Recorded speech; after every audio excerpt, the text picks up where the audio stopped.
సమస్య అయింది, నేను ధర్నా అయింది. కన్సర్న్ సింగరేణి హాస్పిటల్ సమస్య గురించి కూడా ప్రత్యేకంగా సీఎండీ గారితో మాట్లాడినా.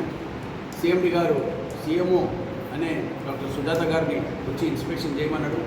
గ్రౌండ్ లెవెల్ రియాలిటీ రానికే నేను దీన్ని ప్రత్యేకంగా టేకప్ చేసి మన సింగరేణి హాస్పిటల్ దగ్గర 250 బెడ్ల హాస్పిటల్ని మనం కాపాడుకునే బాధ్యత ఉన్నది. దాంట్లో చాలా క్లీనప్ చేసే బాధ్యత ఉన్నది, చాలా వర్క్ చేసే బాధ్యత ఉన్నది. డాక్టర్లు లేరంట, సరిగ్గా పనులు అయితే లేవని, వచ్చేది ఒక్క ఇన్ఫర్మేషను, పేషెంట్ వస్తుంది ఇంకొక ఇన్ఫర్మేషను, కొంతమంది వస్తే స్పెషాలిటీ డాక్టర్లు లేరని చెప్పిన తర్వాత కూడా ప్రతిగా దాని సమస్య కూడా నేను టేకప్ చేసి సీఎండీ గారితో మాట్లాడి వచ్చి ఇన్స్పెక్షన్ చేయించి డాక్టర్లను తీసుకొచ్చి మన ఏరియా హాస్పిటల్ని మళ్ళీ ఒకసారి రివైవ్ చేసే కార్యక్రమం కింద కంపల్సరీగా చేస్తానని